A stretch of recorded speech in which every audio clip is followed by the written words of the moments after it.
Hello everyone and welcome back to VGR, where we have been recapping all the E3 press conferences that we saw over the course of last weekend. And as things have been winding down in the week, it's a perfect time for us to review what went on in each conference. And today we'll be touching on the final conference, well, the final major conference anyway, that is Nintendo. I'm joined as usual by Matt Morgans. Hello.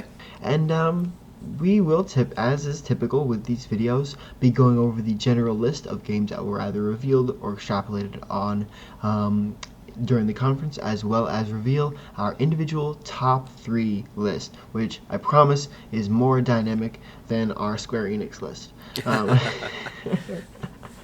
But to kick things off, Nintendo revealed Panzer Dragoon, which we don't know if it is a new entry into the series or if it's a remake of the classic title, but we're getting it. All we got is a teaser trailer, as you'll see is a pretty prevalent theme throughout their conference, but we got something. And I will add as a caveat that Nintendo did show a lot of gameplay. It was just at their Nintendo Treehouse events after their conference had concluded, but we won't be covering those. We'll just be covering the conference itself, so no real gameplay for a lot of these games. We also saw the Cadence of Hyrule, which is the Crypt of the Necrodancer Legend of Zelda crossover that nobody knew they needed and everyone now wants. Yeah, this is a fantastic idea.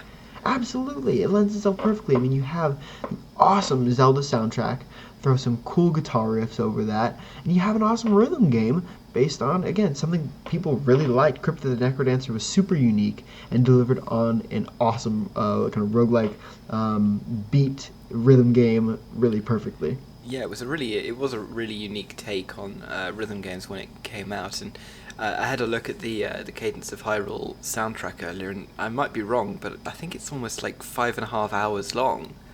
Oh, it's long. Yeah. It's no sort of short soundtrack. It's a pretty massive collection of music. So I think Legend of Zelda fans and Crypt of the Necrodancer fans are going to have something to bond over on this one. Yeah, definitely, and I think this is a real triumph of indie games because you have Crypt of the Necrodancer, which is a completely indie title, and then now they're collaborating with one of the biggest franchises in gaming history. That is so cool, and so cool that Nintendo would want to do something so out there. For sure. I'm all for it. So looking forward to Cadence of Hyrule. We got another glimpse of that. We got a trailer for No More Heroes 3, which saw the return of Travis Touchdown as Travis Touchdown, as the loudmouth, brash assassin that we've all come to know and love. Suda51 hinted that there would be some No More Heroes at E3 prior to the Nintendo presser. Sure enough, we got it. Again, no real gameplay, just a trailer in which Travis dons a mech suit and goes and fights on top of another giant mech floating in the sky. So safe to say it's going to be exactly as fans would like in terms of staying true to the franchise. We also got the announcement of the Switcher. The Witcher 3 is coming to the Nintendo Switch. Which is something that was rumored, and people thought, no, that couldn't happen. Yeah, Matt Morgans. Yeah, me. Yes, I wrote an entire article saying, here's why it probably won't happen, and why the supposed leaks are probably not. Because the thing is, when it did get leaked, it didn't get explicitly leaked by name. It got leaked by franchise coming to the Switch, and so it always seemed more likely at the time that it was going to be a Switch port for Thronebreaker, the more recent and much smaller sort of spin-off game. Because the thing is, The Witcher 3's file size is frankly too big for the Switch to handle. Something like 50 gigs. Yeah, like pretty soon after or just before the rumor came out that it was coming to Switch, the developers of The Elder Scrolls Online had come out in public and said that they wanted to bring the game to Switch, but the game was literally just too big, and they couldn't. And that game wasn't all that much bigger than The Witcher 3. Yeah. So yes, unfortunately, I did write an entire article saying that this probably wasn't going to happen, and now they've gone and done it. But what's definitely clear from the trailer is exactly what they had to do to get this to work, and that is by giving the game a pretty hefty graphical downgrade. Oh yeah. It does seem like they've not sort of given the entire game an overall downgrade. They've clearly focused it in some areas. Like when it comes to individual characters, it doesn't seem too bad, but it's definitely noticeable in the background and the scenery.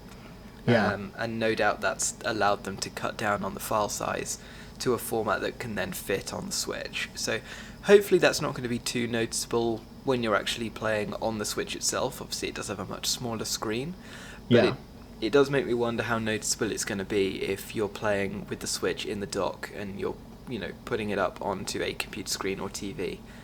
Yeah, well, I have heard reports that say that the switcher will reportedly be running at 540p Oof. on in docked mode, which just shows Yeah. the level, like how much they had to downscale. And not to say Yeah. that it looks I bad. think- I think Yeah, It- I think fans who have a Switch and have been wanting an opportunity to play The Witcher 3, I think it's good that they now have that opportunity.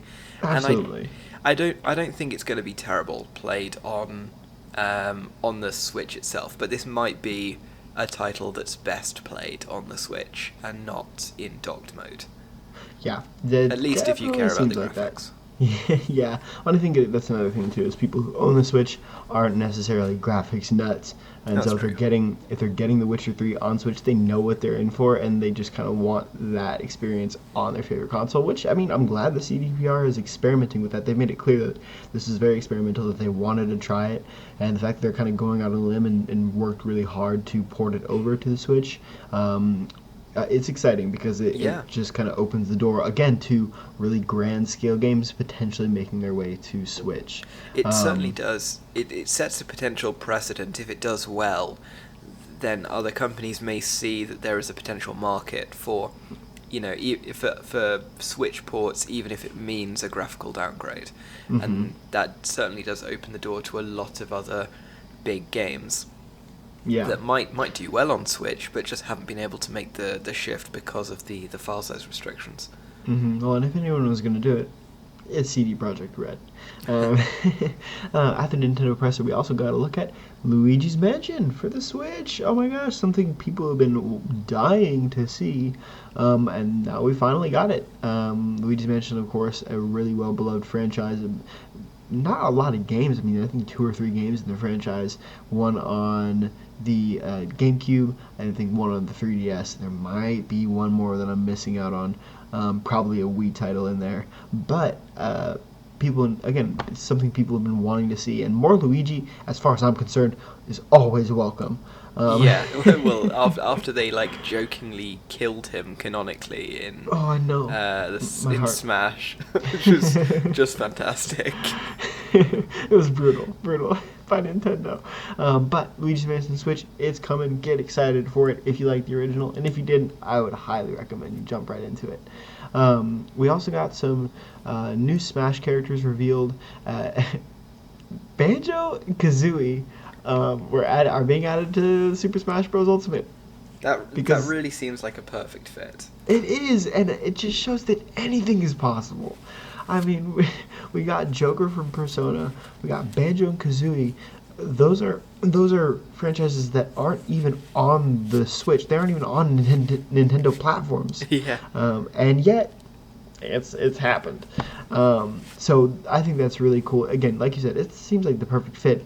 And now it's becoming really clear that Super Smash Bros. Can really be a game not only for Nintendo mascots, but for mascots of the entire gaming world, which is actually a really exciting prospect. Yeah, definitely. So that was cool, and another set of Smash characters were revealed was the entire cast of Dragon Age, nope, Dragon Quest. Yeah, it's That's they've right. they've brought Solus to to Smash. Hawk is gonna kick Mario's butt. No, Dragon Quest. I'm so sorry if I just got you excited if you didn't watch the Nintendo presser. No, it's Dragon Quest. And speaking of Dragon Quest, we got a look at, get ready, Dragon Quest XI Echoes of an Elusive Age Definitive Edition. A That's mouthful. that certainly is. Good lord. But for those who liked Dragon Quest XI, get ready because there's a lot more of it with Dragon Quest XI Echoes of an Elusive Age Definitive Edition. Have fun. And jumping right into our top threes of the Nintendo presser, Matt, please grace me with your number 3. Right, my number 3. I'm not going to talk about it too much because it's your number 1, and I know for a fact that you have a lot to say about this one. Oh, you know I will. And that is Animal Crossing: New Horizons, which is the long-awaited Switch Animal Crossing title. Emphasis on long awaited. Yeah. Now, full disclaimer: I do not actually own a Switch. So the likelihood of me playing Animal Crossing: New Horizons is somewhat slim at the moment. But that being said, it's been something that I've wanted to pick up for a while, a Switch, that is. And it is one of those games that I would probably pick up if I do eventually get a Switch. So I am interested to see what they do with the franchise for sure on a new platform when they've got a bit more power to it and a bit more potential to put more gameplay in. Mm-hmm. So certainly I'm interested to see what they do with it, but I will leave the rest for you to discuss on your number 1 pick. Absolutely. We got a little bit of time to that, but I'm itching to get to it. My number 3 is the Link's Awakening remake, because how can you not love that adorable little guy? I actually never played the Link's Awakening, the original. My first Zelda game was A Link to the Past on my Game Boy Advance. But I'm excited because it'll give me an opportunity to revisit or to visit games that I've never played before in a new, really cool art style. I hope they continue. They've really gone kind of above and beyond to remake the presentation of this game. Absolutely, they've done a really original thing with the graphics, which I think they did with Breath of the Wild as well. So I think that Nintendo is kind of realizing that if we do new things with old IP, great things happen. And certainly that looks to be the case with Link's Awakening. And I mean, I can't not mention again, Link is so cute. And Matt, what's your number 2 from the Nintendo presser? Number 2, we didn't really see much of it. It got a brief mention at the showcase. We saw a bit more of it afterwards in the Nintendo Treehouse event where they showed off more actual gameplay, and that is Pokemon Sword and Shield. Of course. And that is a game which, again, although I don't actually have a Switch, this is a game that might convince me to get a Switch. Yeah. Because I've got a lot of nostalgia for the Pokemon series. Very much grew up playing that one. That was the series that convinced me to get a I forget what it was called, whatever their last generation of handhelds was. Was it 3DS? Yes, Yeah. It was 3DS. And it was pretty much the only game I ever had on the 3DS. So yeah, I'm really excited to see what they do with a fully fledged 3D Pokemon title, and the fact that it's set in a region based on the UK is just perfect. So the Galar region looks really cool. Yeah, so I think that they're doing some really interesting stuff with Pokemon Sword and Shield, and we also just got recently the news that they've actually cut a big chunk of the Pokédex out. The National Dex, which I think is a really sensible decision, to be perfectly honest. Yeah, longtime fans are really incensed, and I'm a longtime fan, and I honestly don't really care. Oh my god, I'm gonna get burned at the stake for that. As a longtime fan, I think it's a good decision. Absolutely, the it was regional over Dex, the top. Yeah, absolutely, and I think the regional Dex has a nice, tight scope, and I think if that's what they're trying to go for in this game. Yeah, I think that's going to be a better way to handle it, because I think when the decision was made, I think they gave some pretty good explanations for it, which is that they're moving into 3D, which means they have to put a lot more effort into the individual Pokemon's animations and all of that, and when you've got to do that for 600 plus Pokemon, that's a pretty daunting task, especially when the vast majority of those Pokemon are going to see little to no use. So absolutely. So Well, yeah, I think this is a perfectly sensible decision. and I think fans really have to ask themselves, do they want every single Pokemon available through the Yeah. national dex, or do they want to wait 2 more years for the game to come out? Because that's what kind of that Yeah, like exactly. like you said, rendering all those Pokemon not only takes time, but it takes money. And I think that they made a really rational decision. I know that Game Freak has been getting absolutely bombed by fans on forums, websites, wherever anyone will listen to someone shout. But personally, I don't mind it. In fact, I've never been much of a Dex completionist, and the No, only no. reason Pokemon Sword and Shield does not rank on my list is because there are just more games that I'm excited for, and the Nintendo Press are Yeah, easily number 3 for me, or number w- 4 for me. But yeah, no, it's definitely admittedly we didn't see a whole lot of new stuff at E3 for Pokemon Sword and Shield. We'd yeah, already got like a trailer and whatnot ahead of E3. So what we mainly got at the actual press conference was just really a mention, and then we did get some gameplay, but they didn't show a whole lot. Basically, just some running around in one of the open areas. So yeah, it's certainly that I'd expect there to be more to come at subsequent events. absolutely. And I mean, they're bringing kaiju fights to Pokemon. They're which cannot be overlooked as a really cool feature. It certainly is. So I'm looking forward to it. Personally, I'm ignoring all the fan criticism and just focusing on how cool this game is going to be. Yeah. For my number 2 is the big reveal at the Nintendo presser, which is the Breath of the Wild sequel. What? Yeah, That blew minds everywhere. it's your number 2. It's actually my number 1 as Yeah. well. Because this is well, it was a really awesome announcement. Really and I don't cool. think anybody expected it this quick. No. You I know, think I saw it on maybe one prediction list that I kind of sifted through. Yeah. But yeah, no, this was not something I expected at all, and I'm welcoming it with open Obviously, arms.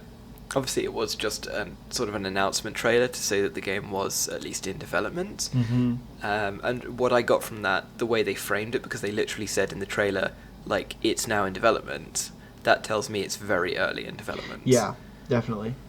I think, looking at the fact that they're running on the same engine, which is good, it'll probably give them a few years to really wrap up the game, and I think we'll see more on the game in a couple years. So nothing Yeah. next year on the Yeah. game for sure. I think 2021 we'll see more details, and then we might get a release date for 2022. Because I think half the work in I that game could see is it. I could see it maybe being, or getting more attention at the 2020,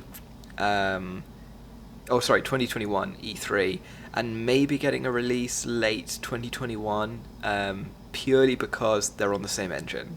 yeah. I think that's If half the work. if they were if they were building a new engine, I'd definitely say longer. But if they're doing the same engine, then I could see it being a roughly 2 years away, maybe a late 2021, early Yeah. 2022 release date.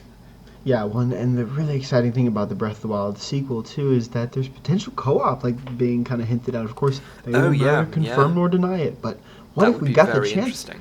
to finally play as Zelda? Like that would be awesome. That would be really cool if they did that. Yeah, and I think especially as they're trying to make Nintendo on like their online subscription more enticing, I think that would be the perfect way to do it. Definitely. Because they released a report last year that said 50% of Nintendo Switches owned Breath of the Wild, which is an absurd number. That is ridiculous. Yeah. Like, Well, it it's definitely was unprecedented. that was, I think, one of the first biggest like console sellers Mhm. that came out after the launch of the Switch was Breath of the Wild, and that was what everyone was talking about in relation to the Switch for a Yeah. big long while.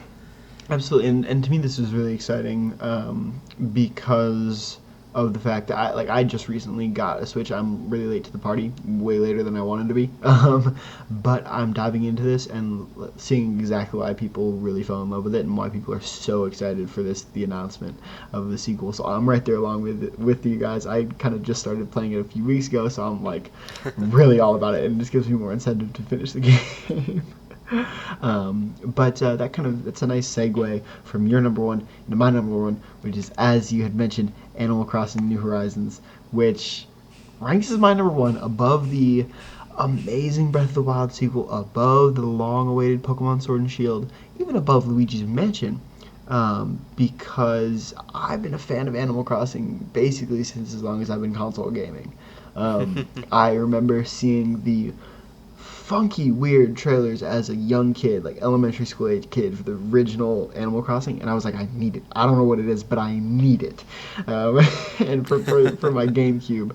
And ever since then, I've just absolutely loved that franchise. I think that's the franchise that really got me into kind of Zen gaming, into games like Stardew Valley and stuff, where you can just kind of farm and enjoy life. There isn't really, a firm objective. You just kind of do as you do. Pay off your debts. In the newer, build additions to your house.